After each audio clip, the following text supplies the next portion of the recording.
Saudaraku, konser Faulida di lapangan Pacuan Kuda Sengeda, Kabupaten Bener Meriah pada Senin 18 Desember 2023 malam menghadirkan kerumunan besar dari masyarakat. Kehadiran ini mencerminkan rasa rindu masyarakat terhadap Faulida, putra asli Kabupaten Bener Meriah yang telah sukses mengangkat nama daerahnya ke tingkat nasional. Faulida atau dikenal sebagai Faul Gayo meraih gelar juara pertama dalam kontes Liga Dangdut Indosiar atau LIDA tahun 2019.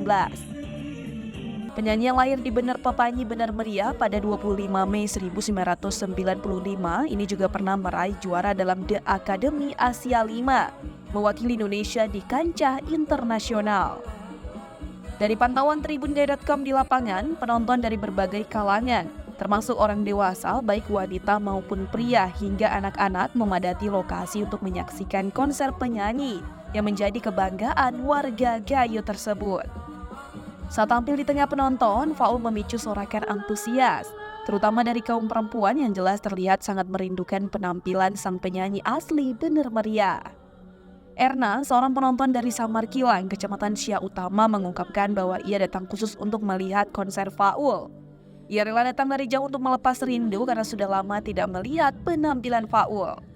Selain membawa kebahagiaan kepada penonton, konser Faul juga memberikan dampak positif kepada para pedagang yang berjualan di sekitar lokasi. Mereka mengungkapkan bahwa konser tersebut telah meningkatkan penjualan mereka, dengan beberapa pedagang berhasil meraup keuntungan jutaan rupiah dalam satu malam. Dari Bener Meriah, Bustami, Tribun Gayo.